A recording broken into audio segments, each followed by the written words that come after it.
Hello, bienvenue dans ce nouvel épisode de J'ai peur donc j'y vais, le podcast qui vous aide à créer la vie qui vous ressemble et à gagner en sérénité. Je suis Steph Blue Lips, je suis coach et j'accompagne celles et ceux qui veulent s'épanouir dans tous les domaines de leur vie. Grâce à des accompagnements individuels et personnalisés, j'offre à mes clients un soutien, des outils et des stratégies efficaces pour atteindre leurs objectifs et créer un changement durable dans leur vie. Chaque semaine dans ce podcast, je vous partage des conseils, des outils et des expériences pour vous aider vous aussi à donner un nouvel élan à votre vie. Vous êtes prêts ?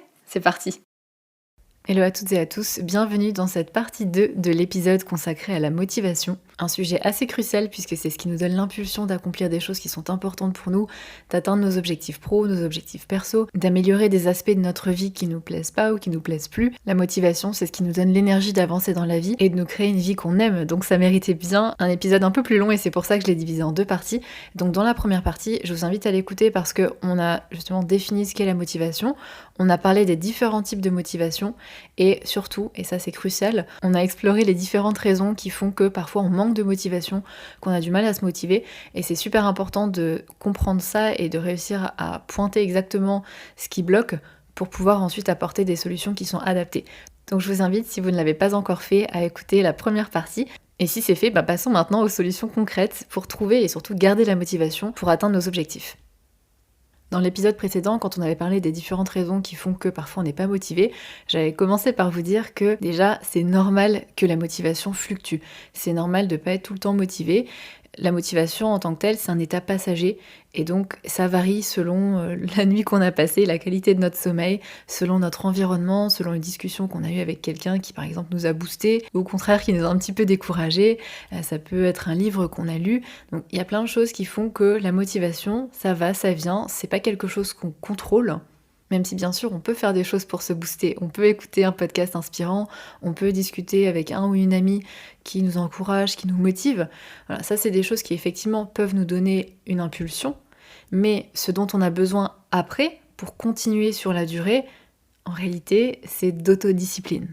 Et je sais que là, la moitié d'entre vous a eu des frissons en m'entendant dire ce mot d'autodiscipline, mais en réalité, ce qui permet de continuer d'avancer, ce qui permet de persévérer, même quand la motivation est pas au beau fixe, parce que, comme je vous l'ai dit, c'est quelque chose qui fluctue, eh bien, c'est l'autodiscipline.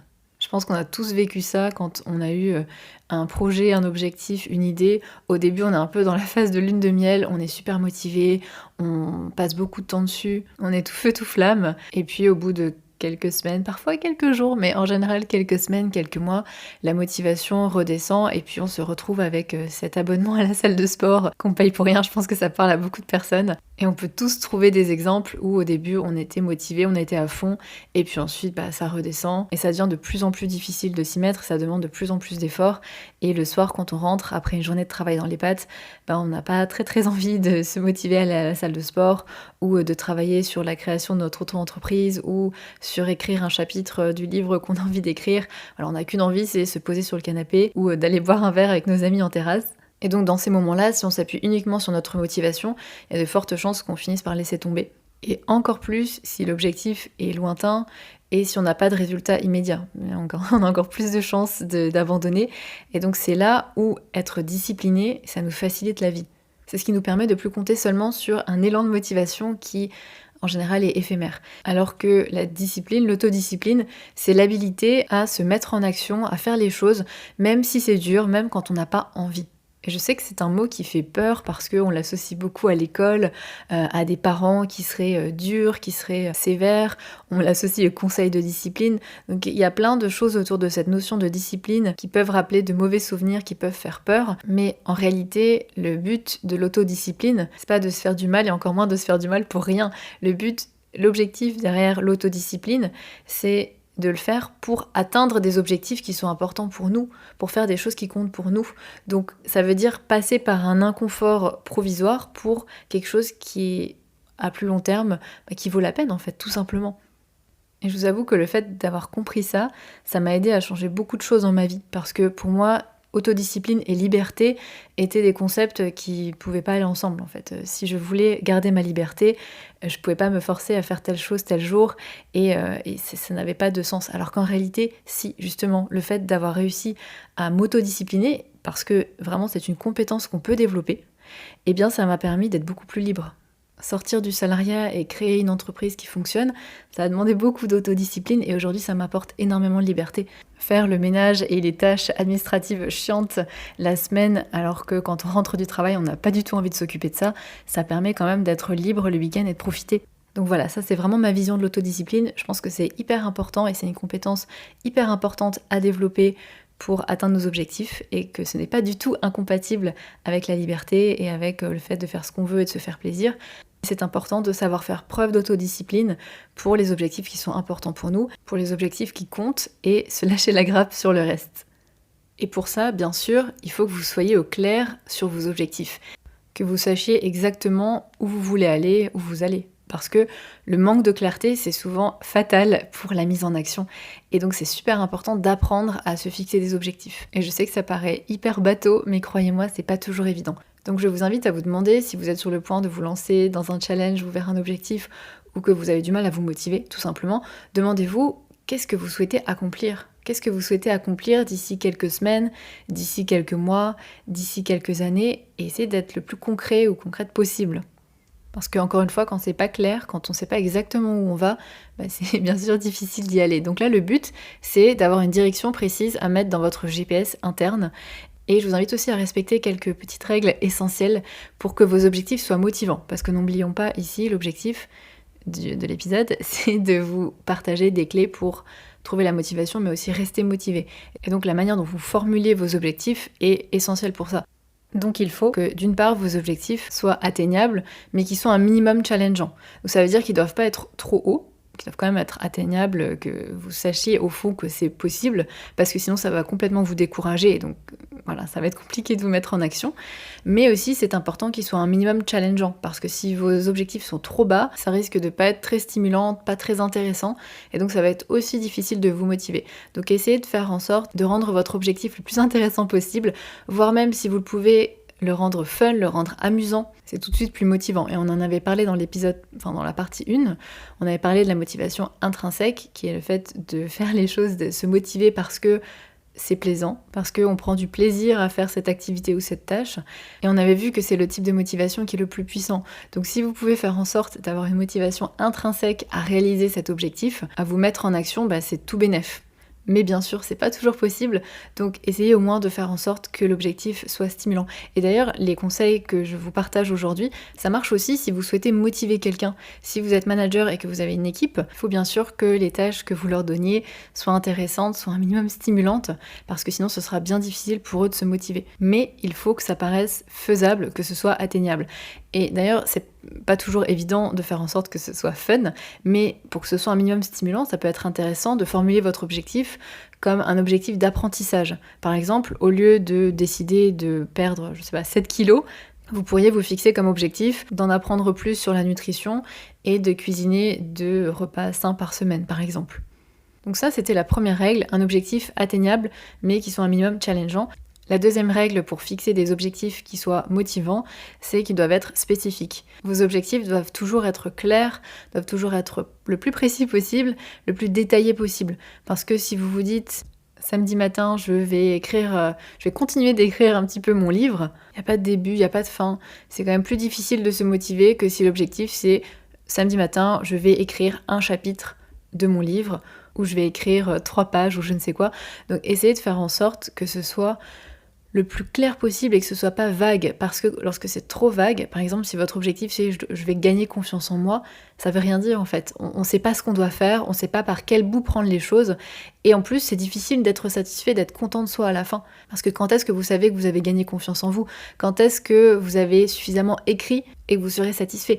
S'il n'y a pas de fin, vous n'aurez pas ce sentiment d'efficacité personnelle. Or, ce sentiment justement d'être efficace, d'avancer, il est super important pour se motiver, parce qu'on se dit « Ah bah là, c'est chouette, j'ai fait ce que je voulais faire, j'ai avancé » et ça donne de la motivation. Alors que si votre objectif c'est écrire un livre et c'est tout, le seul moment où vous serez satisfait c'est quand vous aurez terminé. Or, c'est super loin, donc vous n'aurez pas ce sentiment d'efficacité personnelle, vous n'aurez pas ce sentiment d'avoir accompli des choses. Et on a besoin, quand il y a un grand objectif, de le diviser en mini-objectifs justement pour se sentir satisfait, pour voir qu'on avance, pour être motivé. Et donc ça c'est aussi le troisième point, troisième règle que je vais vous partager. Quand vous fixez un objectif, faites en sorte qu'il soit mesurable. Vous devez pouvoir mesurer l'état d'avancement vers votre objectif ou le fait que vous l'ayez atteint ou pas. Et typiquement, l'objectif manger sain, c'est pas très mesurable. Quand est-ce que vous saurez que vous allez manger sain ? C'est quoi manger sain ? C'est combien de fois par semaine ? Donc c'est important que votre objectif soit mesurable. Et enfin, quatrième règle, c'est qu'il doit être temporellement défini.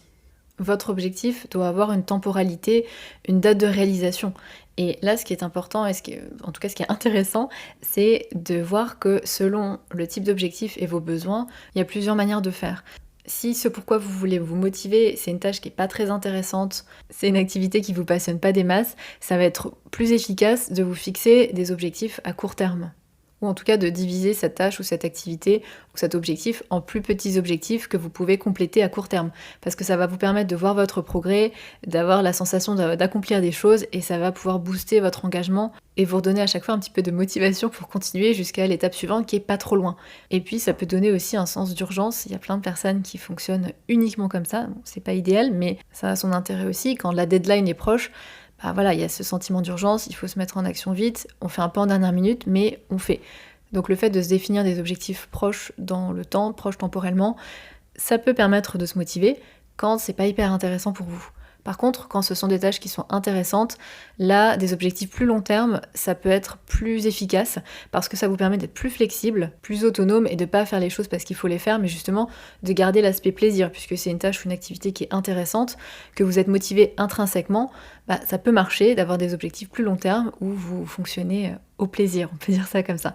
Donc ça peut être une donnée à prendre en compte et c'était notre quatrième règle pour fixer des objectifs qui sont motivants. La cinquième et sans doute la plus importante pour rester motivé, c'est de faire en sorte de fixer des objectifs qui soient en accord avec qui vous êtes, qui soient en accord avec vos valeurs, avec vos aspirations profondes, avec les ressources dont vous disposez aussi, avec vos contraintes, qu'en fait votre objectif soit congruent. Je vous donne un exemple. Il y a quelques mois, j'ai travaillé avec une personne qui avait une super idée de projet entrepreneurial et qui voulait se lancer là-dedans. Sauf qu'elle n'arrivait pas à se motiver, elle n'arrivait pas à se mettre en action. Elle avait vraiment du mal à avancer dans ce projet qui pourtant lui plaisait énormément. Et lorsqu'on a creusé un petit peu les raisons qui se cachaient derrière ce manque de motivation, on s'est aperçu que certes, son projet lui plaisait, il était en accord avec elle sur certains points, mais qu'en même temps, il venait en contradiction avec certaines de ses valeurs, avec certaines de ses aspirations. Et notamment à ce moment-là, ce qui était important pour elle, c'était sa famille. Et depuis qu'elle était maman, elle avait moins de temps, mais aussi, au fond, le temps dont elle disposait, c'était plus important de le passer avec ses enfants. En tout cas, à ce moment-là de leur vie, parce qu'ils étaient relativement petits. Et donc, son projet, même s'il correspondait à certaines de ses valeurs, c'était pas tout à fait en accord avec d'autres de ses valeurs, avec ses contraintes, avec ses ressources et avec ce qui était vraiment au fond important pour elle. Donc c'est pas évident, parce que ça demande aussi parfois de renoncer à certains objectifs ou de les reporter à plus tard. Mais pour rester motivé et pour pouvoir se mettre en action vers vos objectifs, c'est hyper important de vous demander s'ils sont congruents, si vraiment ils sont en accord avec qui vous êtes, avec vos valeurs, avec vos ressources, avec vos contraintes, etc. Et donc ça fait une super transition avec le deuxième point, la deuxième clé que je vais vous partager pour trouver et garder la motivation, c'est de connaître votre pourquoi. Pourquoi cet objectif ? Pourquoi ce projet ? Pourquoi ce changement ? Qu'est-ce qui vous motive ? Pourquoi c'est important pour vous ? Et vraiment, j'insiste sur le vous, pourquoi c'est important pour vous, et pas pour les autres, et pas pour répondre aux attentes de la société, et pas pour vos parents, votre partenaire, etc. Pourquoi c'est important pour vous ? Et vraiment, quand vous vous posez ces questions, soyez honnête, soyez le ou la plus honnête possible, parce que si votre pourquoi, si la raison derrière votre objectif n'est pas suffisamment forte, c'est évident que vous aurez du mal à vous motiver. Je vous en parlais dans la première partie, quand la motivation est intrinsèque, quand votre objectif a du sens pour vous, quand vous voyez que c'est utile, quand c'est en lien avec vos valeurs, avec ce qui est important pour vous, bien, ça sera plus simple de se motiver. Ça ne veut pas dire que c'est facile, bien sûr, mais ça sera plus simple de trouver la motivation puisque c'est quelque chose qui est vraiment important pour vous. C'est quelque chose que vous avez choisi, avec lequel vous vous sentez vraiment aligné. Et bien sûr, quand votre pourquoi est fort, ça sera ensuite beaucoup plus facile de vous discipliner et de vous mettre en action même quand vous n'avez pas très envie, parce que l'objectif qu'il y a derrière a de la valeur à vos yeux, et donc persévérer et traverser de l'inconfort, ça vaut le coup. Si à l'inverse, votre motivation de base, votre pourquoi n'est pas vraiment fort, vous risquez de pas être vraiment motivé sur la durée, de rencontrer beaucoup de résistance et vous allez avoir du mal à vous impliquer, ou en tout cas pas pareil. Et c'est en grande partie pour ça que je propose pas du coaching en entreprise, auprès d'entreprises, parce que potentiellement je vais travailler avec un salarié qui bien souvent s'est vu imposer un coaching par son employeur, ou bien peut-être qui sera motivé et impliqué dans la démarche, mais qui dans de nombreux cas, m'aura pas choisi. Alors que là, les personnes avec qui je travaille, qui soit écoutent le podcast ou me suivent sur Instagram ou par d'autres moyens, connaissent mon approche et quand elles me contactent, elles veulent vraiment travailler avec moi et surtout, elles sont vraiment motivées à changer et elles savent pourquoi elles le font. Elles savent ce qu'elles ont à y gagner en termes de sérénité, en termes d'épanouissement pro, en termes d'épanouissement perso. Et du coup, ce sont des personnes qui sont super impliquées. Et honnêtement, de mon côté, c'est quand même vachement plus agréable de travailler avec des personnes qui ont vraiment envie d'être là, qui sont motivées et avec qui on va pouvoir faire un vrai travail d'équipe. Donc ça, c'était la deuxième clé, c'est de vraiment être au clair sur votre pourquoi, d'être au clair sur votre motivation initiale et de pas vous contenter d'une réponse bateau ou de la première chose qui vous vient à l'esprit, mais de vraiment vous poser la question de pourquoi cet objectif est important, pourquoi ce projet, pourquoi ce changement, qu'est-ce qui vous motive, et pourquoi c'est vraiment important pour vous. Maintenant qu'on a posé les bases avec ces deux premières clés et que vous êtes au clair sur vos objectifs, sur votre motivation, on va voir comment faire pour rester motivé. Parce que bien souvent, le problème avec la motivation, c'est pas toujours de la trouver, et c'est surtout de la garder. Et donc pour ça, et c'est la troisième clé, l'idée c'est de découper votre objectif en mini-objectifs, en mini-actions. Ça vaut autant pour vos objectifs pro que perso. Parfois, on a l'impression d'avoir une montagne à gravir, d'avoir une tonne d'efforts à fournir pour atteindre notre objectif, et c'est hyper décourageant. Le fait de se sentir submergé, de se sentir dépassé, ça entraîne nécessairement du découragement. Donc l'idée, c'est déjà dans un premier temps de définir la façon la plus simple d'atteindre votre objectif. Quelle est la manière la plus efficace, la plus simple, la plus facile, la plus rapide, la moins coûteuse, ça peut être en argent, mais surtout en temps, en énergie, etc., d'atteindre votre résultat escompté, d'atteindre votre objectif. Imaginez que vous êtes arrivé à votre objectif, que vous êtes déjà sur la ligne d'arrivée.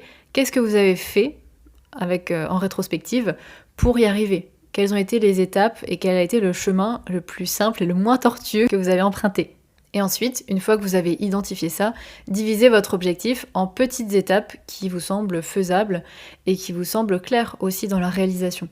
Je vous donne un exemple. Si votre objectif, c'est de vous lancer en freelance, une des grandes étapes, ça peut être de créer ou de lancer votre site internet.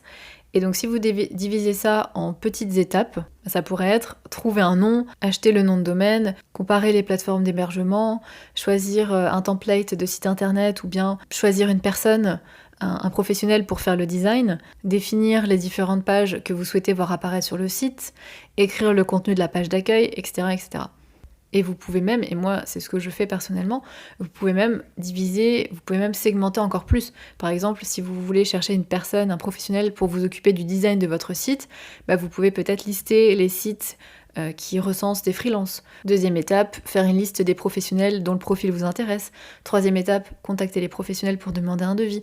Voilà, donc vous pouvez vraiment diviser et le mieux, et moi c'est ce que je fais comme je vous le disais, le mieux c'est de diviser le plus possible pour que ça vous paraisse le plus faisable possible et aussi pour que vous ayez des objectifs, des mini-objectifs qui soient proches, que vous pouvez cocher et vous pouvez voir que vous avancez et ça c'est super motivant.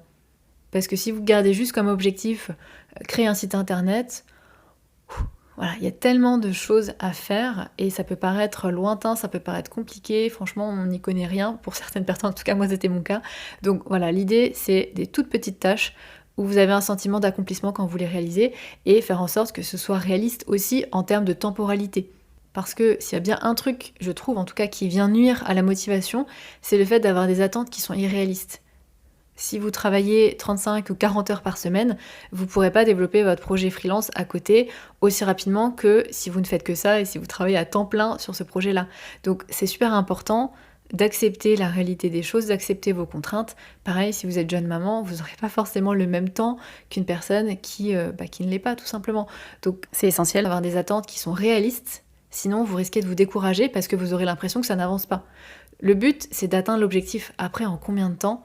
Est-ce que c'est vraiment important? Oui, je sais que vous avez envie d'atteindre votre objectif le plus rapidement possible, mais gardez en tête que si vous avez cette attente de l'atteindre très rapidement et que c'est pas possible, vous risquez d'être découragé. Donc essayez d'être réaliste, de trouver un rythme qui vous convient et d'essayer de ne pas vous décourager si vous manquez de temps. Si vous n'avez que 20 minutes par jour, 20 minutes tous les jours à la fin de l'année, c'est énorme. Et attendez, je fais pause pour calculer. Ok, si vous travaillez 20 minutes par jour sur votre objectif, ou bien 2h20 chaque samedi matin, c'est pareil. À la fin de l'année, vous y aurez passé plus de 121 heures. Donc c'est énorme. Imaginez tout ce qu'on peut réaliser en 121 heures. Donc voilà, si vous ne pouvez pas faire plus, si tout ce que vous avez c'est 20 minutes par jour, même 10, peu importe, imaginez ce que ça fait quand vous cumulez ça dans le temps. Et c'est là aussi où avoir divisé, donc pour revenir quand même à ce que je vous disais dans ce troisième point, le fait d'avoir divisé en mini étapes, ça vous permet justement de trouver des petites actions à faire qui vous permettent d'avancer vers votre objectif dans un temps réduit. Parce que c'est sûr que si vous avez 20 minutes par jour et que vous devez créer un site internet, ça paraît infaisable. Mais si la petite action que vous avez à faire, c'est recenser les sites de freelance qui proposent la création de sites internet, c'est faisable. Et surtout, vous ne perdrez pas votre motivation. Et c'est là où le quatrième point revêt toute son importance, puisque la quatrième clé que je vais vous partager aujourd'hui, c'est le fait de créer des habitudes. Quand quelque chose devient une habitude, c'est beaucoup moins dur de se motiver, puisque vous le faites presque automatiquement. Ça devient naturel et vous n'avez même plus besoin de vous autodiscipliner. Par contre, pour créer des habitudes, c'est là où l'autodiscipline aussi entre en jeu. Parce que c'est ce qui va vous permettre de répéter un comportement suffisamment de fois pour que ça devienne une habitude et que vous n'ayez plus à vous poser la question. Donc demandez-vous quelles habitudes vous pouvez mettre en place pour atteindre votre objectif. Qu'est-ce que vous pouvez mettre en place qui puisse vous soutenir dans l'atteinte de votre objectif. Par exemple, si vous souhaitez manger sain, ça peut être par exemple le samedi ou le dimanche à telle heure, faire la liste des plats que vous allez préparer durant la semaine et passer votre commande drive ou aller faire les courses pour la semaine. Et vous pouvez aussi décider de cuisiner chaque fois pour 2 jours ou 3 jours. Ou alors je sais qu'il y a des gens qui font du batch cooking et qui cuisinent pour la semaine. Moi perso, j'y arrive pas du tout. Mais en tout cas, essayez de trouver des techniques qui feront que, et des habitudes à créer qui feront que quand vous retrouvez le mercredi à rentrer du travail tard et que vous êtes claqué, vous n'aurez pas à vous poser la question. Vous savez déjà ce qu'il faut faire, vous avez déjà quelque chose de prêt et vous ne serez pas tenté de commander sur Uber Eats. Voilà. Autre exemple, si votre objectif c'est de faire du sport régulièrement, vous pouvez décider que le mardi et le jeudi, après le travail, vous irez à la salle ou à tel cours de yoga. Et vous savez que c'est comme ça, tous les mardis, tous les jeudis, c'est comme ça, votre sac est prêt, il n'y a pas de question si vous allez plutôt boire un verre, sinon, c'est juste, les choses sont comme ça. Et du coup, il n'y a plus cette espèce de flottement quand vous devez décider. En fait, l'objectif, quand vous créez une habitude, c'est de ne plus mobiliser votre pouvoir de décision et votre motivation, parce que parfois, ils sont assez bas. Et l'idée, c'est que vous ne posiez pas la question et que vous entrez juste en action. Et je vais vous donner un exemple perso. Avant que je commence mon activité de coach et que du coup mon Instagram et mes réseaux sociaux tournent autour de ça, donc c'était 2018, je crois, j'avais pour rêve d'écrire un livre et je voulais du coup me remettre dans le bain de l'écriture. Et donc, je m'étais fixée comme habitude d'écrire un post Instagram tous les matins. Alors, c'est pas forcément l'endroit le plus adapté parce qu'on sait qu'Instagram c'est pour les photos, mais en tout cas, à l'époque, c'est ce que je faisais. Et au début, c'était super dur parce que trouver quelque chose à raconter tous les jours et puis trouver la motivation de le faire aussi, je m'étais fixée de le faire le matin avant de commencer ma journée et c'était pas toujours évident, mais à force de répétition, j'ai écrit pendant des mois et des mois et des mois, je crois que ça peut même se compter en années, un post tous les matins, qu'il pleuve, qu'il vente, tous les jours de la semaine, j'écrivais quelque chose. Et en fait, ce qui est super aussi, c'est qu'au bout d'un moment, je me posais même plus la question. Et surtout, à force de créer, à force d'avoir des idées, j'avais de plus en plus d'idées. Donc au début, c'est dur. Et ensuite, ça devient facile. Et donc ça, c'est vraiment le pouvoir des habitudes. Et c'est pour ça que ce 4e point est particulièrement important pour trouver et garder la motivation. Essayez au maximum de vous créer des habitudes qui soutiennent vos objectifs. Et d'ailleurs, je n'ai pas précisé, mais il y a 3 approches pour ça. La première, c'est de faire un changement drastique. C'est un peu une approche tout ou rien. Par exemple, vous êtes fumeur, vous voulez arrêter de fumer, et vous arrêtez de fumer, vous ne fumez plus d'un coup, vous réduisez pas progressivement, juste vous arrêtez. Ou bien si votre souhait c'est de faire du sport, vous décidez de faire 1 heure de sport par jour.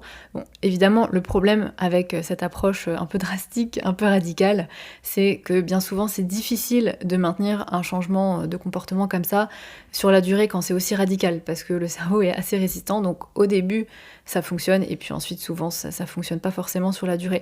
Donc une deuxième approche, c'est d'adopter un changement un petit peu plus graduel. Si votre objectif, par exemple, c'est de faire, 1 heure de méditation par jour, eh bien vous pouvez commencer par faire 2 minutes de méditation par jour la première semaine, la deuxième semaine 5 minutes, etc., jusqu'à ce que progressivement vous atteigniez cette heure de méditation par jour. Je ne sais pas si des personnes ont ça comme objectif, mais en tout cas, vous voyez l'idée. C'est vraiment de développer cette nouvelle habitude de manière progressive. Et pareil, si vous souhaitez arrêter de fumer, c'est de commencer avec peut-être 1 cigarette en moins par jour, la première semaine, et puis ensuite 2, etc. Voilà, progressivement. La troisième approche, c'est de fractionner. Par exemple, si votre objectif c'est d'écrire un livre, si vous souhaitez créer une habitude d'écriture avec cette approche plutôt fractionnée, vous choisiriez peut-être d'écrire pendant 20 minutes par jour, tous les jours. Voilà, ça c'est la troisième approche pour créer une nouvelle habitude. À tester, à voir ce qui vous convient le mieux selon ce que vous souhaitez implémenter comme habitude, et puis selon votre personnalité, vos besoins, etc. Cinquième point, cinquième clé que je voudrais vous partager aujourd'hui pour trouver la motivation et puis surtout la garder, c'est anticiper. Alors déjà, identifier et ensuite anticiper les potentiels obstacles, les potentielles difficultés que vous pourriez rencontrer sur le chemin vers votre objectif. Et je sais que c'est pas la partie fun, mais c'est super important parce que des obstacles, des difficultés, des coups de mou, il y en aura forcément. Et si vous ne les anticipez pas, ça risque fortement de vous décourager, de vous faire perdre votre motivation quand vous les rencontrerez. Donc là, l'idée, c'est de venir se confronter à la réalité, d'anticiper un petit peu ce qui pourrait venir vous mettre des bâtons dans les roues pour pouvoir trouver des solutions déjà en amont pour soit éviter que ça se produise, soit si ça se produit, avoir des solutions à appliquer immédiatement pour pas vous retrouver surpris ou surprise face à ça et puis vous démotiver, vous dire que vous n'allez pas y arriver et laisser tomber. Donc, concrètement, demandez-vous qu'est-ce qui pourrait venir vous saboter dans l'atteinte de votre objectif. Ça peut être par exemple la fameuse baisse de motivation, justement. Et donc là, ça peut être, en termes de solution, de faire en sorte de pouvoir compter sur votre autodiscipline. Autre chose qui peut venir vous auto-saboter, ça peut être le syndrome de l'objet brillant. Vous commencez quelque chose, puis il y a autre chose de brillant qui attire votre regard, et donc vous laissez tomber la première chose pour vous consacrer et pour vous lancer dans ce truc nouveau qui a l'air palpitant, qui a l'air intéressant. D'autant plus d'ailleurs, ça arrive souvent, d'autant plus quand le projet que vous avez lancé, ou ce dans quoi vous êtes lancé en tout cas, devient difficile, et donc là on est d'autant plus tenté de sauter sur autre chose. Autre exemple qui peut venir vous auto-saboter, ça peut être vos pensées négatives, vos pensées dévalorisantes envers vous-même, votre manque de confiance en vous qui peut faire que vous allez procrastiner ou vous allez abandonner. Ça peut être aussi peut-être parfois une difficulté à dire non, à poser des limites qui fait que vous avez du mal à dire non, je sais pas, à votre famille ou à vos amis qui vous sollicitent ou veulent vous voir, et du coup vous n'avez pas de temps pour vos projets. Ça peut être une difficulté à prioriser, ça peut être une tolérance plutôt basse à l'inconfort qui fait que quand ça devient difficile, vous avez tendance à abandonner. Donc c'est super important d'identifier ces difficultés potentielles, ces différents obstacles pour pouvoir travailler dessus. Parce que cette question de la confiance en soi, c'est vraiment un méga auto-saboteur et c'est pas quelque chose qui se travaille en un jour. Et en vrai, je pourrais faire un podcast seulement là-dessus. La sixième clé, c'est de se créer un environnement qui soit motivant. Parce que oui, la motivation vient de l'intérieur de soi, c'est cette espèce d'élan que l'on peut ressentir, cette énergie, cette impulsion, mais c'est aussi important de se créer un environnement qui soutient cette motivation. Parce que notre environnement peut être soit super motivant, super soutenant, ou au contraire vraiment être un obstacle pour rester motivé. Par exemple, parce qu'il y a trop de distractions. Si vous êtes constamment distrait par les réseaux sociaux, ou même par les autres d'ailleurs, par des personnes qui vous sollicitent, ça risque d'être compliqué de rester concentré. Et l'entourage, ça fait partie de l'environnement. En tout cas, dans ce que je veux dire par environnement, il y a aussi cette question de l'entourage. C'est hyper important de bien s'entourer, parce que bien sûr, faut pas se leurrer, le fait d'être entouré, le fait d'être soutenu, ça donne de la force pour changer, pour avancer, pour se motiver. Et à l'inverse, si vous êtes entouré de personnes assez négatives ou qui sont dominées par leur peur, qui n'osent pas sortir de leur zone de confort, ou bien qui, contrairement à vous, n'ont pas forcément d'objectif et sont focus sur, je sais pas, faire la fête ou je ne sais quoi, ça va être difficile de pas vous faire attraper dans ce genre d'état d'esprit et de garder votre motivation. Donc essayez au maximum de vous entourer de personnes déjà qui vous acceptent inconditionnellement tel que vous êtes, des personnes qui croient en vous, qui vous invitent à donner le meilleur de vous-même, qui si possible même vous inspirent, qui sont positives aussi pour vous. Ça ne veut pas dire qu'il faut tout le temps qu'elles soient optimistes et qu'elles vous disent toujours que ce que vous faites c'est super et que vous êtes génial, mais au moins qui prennent le temps de souligner ce qui va dans le bon sens, qui ne soient pas juste là à renforcer vos angoisses et vos peurs parce que sans doute que vous en avez déjà. Et bien sûr, essayez aussi vous-même d'être ce genre de personne pour les personnes qui vous entourent. Pour terminer, j'ai encore 3 petites clés pour garder la motivation et pour persévérer. C'est donc la 7e clé, et c'est d'apprendre à gérer vos émotions et vos pensées négatives. Rien de tel pour complètement perdre la motivation que de se laisser engloutir par l'anxiété, par les peurs, par les pensées négatives, les pensées dévalorisantes qui vous découragent, qui vous plongent dans le doute et qui vous paralysent. Donc c'est super important d'apprendre à gérer ces pensées-là, à apprendre à mettre de la distance avec elles, à apprendre à mettre de la distance avec les pensées de comparaison, à lâcher prise sur le perfectionnisme, à apprendre aussi à accepter l'inconfort que vous pouvez ressentir quand vous faites quelque chose de difficile, apprendre à apprivoiser et à dépasser vos peurs aussi. Bref, l'idée c'est de développer un mindset qui soit soutenant pour vous, qui vous aide à avoir une bonne hygiène mentale entre guillemets. Toutes ces thématiques, je les ai abordées en long, en large dans le podcast avec des clés concrètes, donc n'hésitez pas à fouiller un petit peu dans les autres épisodes, puisqu'il y a des épisodes spécifiques sur à peu près toutes ces questions-là. Et puis bien sûr, n'hésitez pas à vous faire accompagner aussi, parce que tout ce que je viens de mentionner, ce sont des compétences, et avec les bons outils, avec un accompagnement personnalisé, c'est quelque chose que vous pourrez développer, et c'est un peu des outils pour la vie, clairement. Petite parenthèse, mais si c'est quelque chose qui vous intéresse, n'hésitez pas à réserver un appel découverte avec moi. C'est un appel de 30 minutes qui est offert, on peut justement échanger un petit peu sur votre situation, sur vos besoins, sur vos objectifs, et voir si on sera un bon match pour travailler ensemble. Le lien est dans la description de cet épisode, et je referme cette parenthèse pour vous partager la 8e clé, qui pour le coup est une technique. Il y a 1 milliard de techniques, de petits hacks, on va dire, que l'on peut mettre en place pour se motiver, etc. Mais s'il y en a une que j'utilise personnellement, c'est celle-ci, c'est la règle des 5 minutes. Quand j'arrive vraiment pas à m'y mettre, quand j'arrive vraiment pas à me motiver à faire quelque chose, que je traîne les pieds, eh bien je m'y mets pendant 5 minutes. Je me mets juste un minuteur, 5 minutes, et je me mets à cette tâche. Et souvent, bien souvent, ça fonctionne, c'est-à-dire que le plus difficile c'est de s'y mettre, et une fois qu'on est dedans, on est dedans. Et donc bien souvent le timer sonne et je continue ce que je suis en train de faire. Et puis parfois ça fonctionne pas, parfois au bout de 5 minutes vraiment j'avance dans la douleur, et ça veut peut-être aussi dire que j'ai besoin de repos ou j'ai besoin de travailler sur autre chose, et ça sert à rien de forcer parce que c'est pas du tout là où je serai le plus efficace. Et donc c'est aussi accepter peut-être de faire autre chose que ce que j'avais prévu. Mais quand même, dans une grande majorité des cas, ce qu'il me fallait, c'était m'y mettre. Et une fois que je suis lancée, donc c'est une technique que j'utilise beaucoup et que je vous recommande si vous ne l'avez pas encore testée ou adoptée. 9e et dernière clé que je vais vous partager dans cet épisode de podcast sur la motivation, et qui est essentielle et que pourtant on néglige bien souvent, c'est de mesurer vos progrès. C'est de mesurer votre avancement, de célébrer aussi les petits pas que vous faites jusqu'à votre objectif. On a trop tendance à se concentrer sur l'objectif, sur la ligne d'arrivée, et pourtant il y a beaucoup de choses entre les deux. Si on ne se concentre que sur ce qui reste encore à faire, le chemin peut paraître long. Et donc c'est super important de reconnaître les petits pas qu'on a déjà faits et de les célébrer, parce que c'est aussi ce qui est motivant et ce qui nous donne un peu de carburant pour continuer, de se dire, de réaliser qu'on avance et qu'on accomplit des choses, surtout si c'est un projet qui est assez long. À vous ensuite de trouver comment vous avez envie de mesurer ou de célébrer. Moi je sais que le fait de cocher une petite case, de prendre 30 secondes pour me dire good job, eh bien ça suffit.